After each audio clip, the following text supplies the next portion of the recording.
Hi, I'm Dea Bellino, and welcome to School of Thought, where we learn about the deep roots of statistics.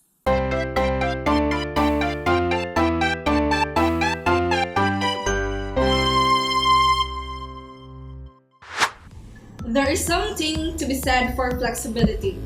It allows you to adapt to new circumstances, like a transformer truck, or even an awesome fighting robot. Today, we'll introduce you to one of the most flexible statistical tools, the General Linear Model, or the GLM. GLM helps you to create different model that helps describe the world. So here is Hans Joseph the Lion to discuss about the regression model. Hans? Regression is a statistical measurement that attempts to determine the strength of the relationship between one dependent variable, which is usually denoted by y, and a series of other changing variables known as independent variables. It takes a group of random variables thought to be predicting y and tries to find a mathematical relationship between them. This relationship is typically in the form of a straight line that best approximates all the individual data points. So for example, you want to see how an increase in some tax has an effect on how many cigarette packs are consumed. How many sleep hours versus the scores? See what's the correlation between experience versus salaries, Pokemon versus urban density, and house area versus house price. You can think of linear regression as the line of best fit. So the line of best fit can be represented by the linear equation y equals a plus b times x, or y equals b subset 0 plus b subset 1 times x, or y equals m times x plus b. So b is the intercept. If you increase this variable, the intercept moves up or down along the y-axis, and m is the slope or gradient. If you change this, then the line rotates along the intercept. So data is actually a series of x and y observations as shown on the scatter plot. They don't follow a straight line. However, they do follow a linear pattern. Hence, the term linear regression. Okay, let's try doing this by hand in an example. Rojan? Yes, Hans. Here's our problem statement. Last year, 5 randomly selected students took a science aptitude test before they began their chemistry course. The chemistry department has 3 questions. First, what linear regression equation best predicts chemistry performance based on science aptitude scores? Second, if a student made an 80 on the aptitude test, what grade would we expect her to make in chemistry? Third, how well does the regression equation fit the data? Now, for the first question, let's find the regression equation. First, let's construct a table with a given data. Our first column would be our sample size, which is 5 students, followed by the second column, which shows the scores of the science aptitude test. Similarly, the third column shows the chemistry grades.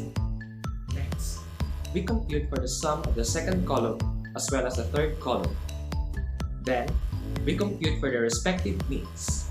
This is done through dividing the sum by the sample size. Thereafter, the next 2 columns show deviation scores. The fourth column shows the difference between the student's score and the average score of all the students on the test. And the fifth column shows the difference between the student's grade and the average grade of all the students on the subject. Now, for our sixth and seventh column, we need to compute for the squares of the deviation scores in the fourth and fifth column. And finally, for each student, we need to compute the product of the deviation scores from the fourth and fifth column. The regression equation is a linear equation of the form y hat is equal to b sub 0 plus b sub 1 times x. To conduct a regression analysis, we need to solve for b sub 0 and b sub 1. So first, we solve for the regression coefficient b sub 1. The formula for b sub 1 is the summation of the quantity x sub I minus x bar times the quantity y sub I minus y bar divided by the summation of the quantity x sub I minus x bar quantity squared. We just input the values from the table into our equation. By placing all the inputs, we end up with 470 over 730, which can be further simplified into 0.644. Hence, our b sub 1 is equal to 0.644.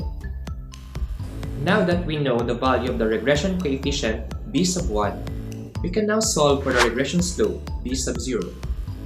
The formula for b sub 0 is y bar minus b sub 1 times x bar. Placing all the values from table, we get 77 minus 0.644 times 78. This equates to 26.768. Therefore, the regression equation is y hat is equal to 26.768 plus 0.644 times x. Now that we have the regression equation, we can now solve for the second question. In our example, the independent variable is the student's score on the aptitude test. The dependent variable is the student's chemistry grade. If a student made an 80 on the aptitude test, the estimated statistic grade y hat would be y hat is equal to b sub 0 plus b sub 1 times x. Placing the values from the previous computations, we get y hat is equal to 26.768 plus 0.644 times x is equal to 26.768 plus 0.644 times 80. This gives us a final answer of 78.288. Take note, when you use a regression equation, do not use values for the independent variable that are outside the range of values used to create the equation. That is called extrapolation, and it can produce unreasonable estimates. Moving on to our third question. Whenever you use a regression equation, you should ask how well the equation fits the data. One way to assess fit is to check the coefficient of determination, which can be computed from the formula r squared is equal to the quantity of the quantity 1 over n times the summation of the quantity x sub I minus x times the quantity y sub I minus y all over the quantity sigma sub x times sigma sub y, the quantity squared, where n is the number of observations used to fit the model, uppercase sigma is the summation symbol, x sub I is the x value for observation I, x is the mean x value, y sub I is the y value for observation I, y is the mean y value, lowercase sigma sub x is the standard deviation of x, and lowercase sigma sub y is the standard deviation of y. We begin by computing the standard deviation of x, denoted by sigma sub x. The formula for this is square root of the summation of the quantity x sub I minus x squared all over n. Placing all the inputs, we obtain a value of 12.083. Next, we find the standard deviation of y, denoted by sigma sub y.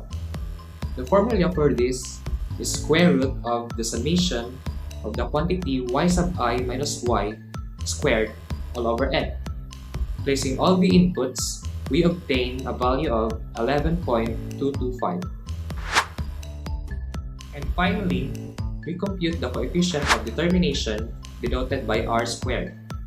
The formula for this is the quantity of the quantity 1 over n times the summation of the quantity x sub I minus x bar times the quantity y sub I minus y bar all over the quantity sigma sub x times sigma sub y quantity squared.